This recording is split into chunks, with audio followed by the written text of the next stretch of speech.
Today's repair is the Instek GFG-8050. I bought this on eBay in 2008. All told, I think I paid $130 including shipping, which was fair. It's an analog signal generator. It's got a sweep generator, so it does sweep up, sweep down. It's got a bunch of other stuff in it.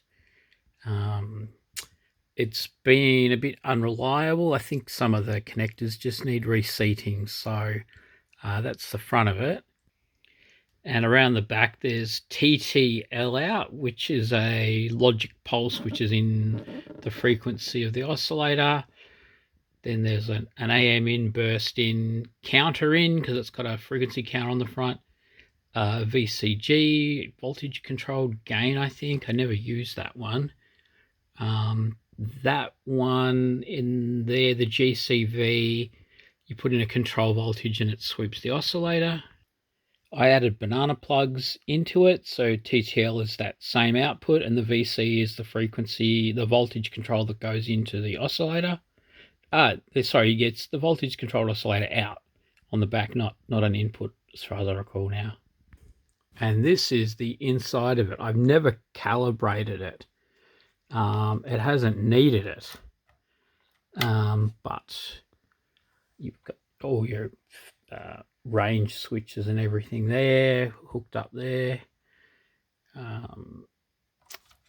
That's the chip for the display. Good old Intercell ICM7216. There were a bunch of kits in the 80s and 90s using that same thing to make your own frequency counter. There's a wire wrap bodge wire. There's a bridge rectifier. Yeah. And this is the underside. Power regulation.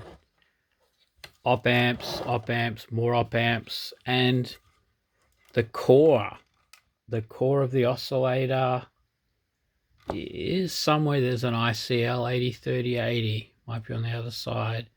So it's 3086, that's a transistor array. 1496 is a multiplier, op amp. That could be an OTA. Yeah, so basically I'm just going to pull it apart. I'm going to take out and reseat all the connections and hopefully the display starts working better. Nah, unsure what's going on here. I will get back to it and I will add another video later and try and stitch them together.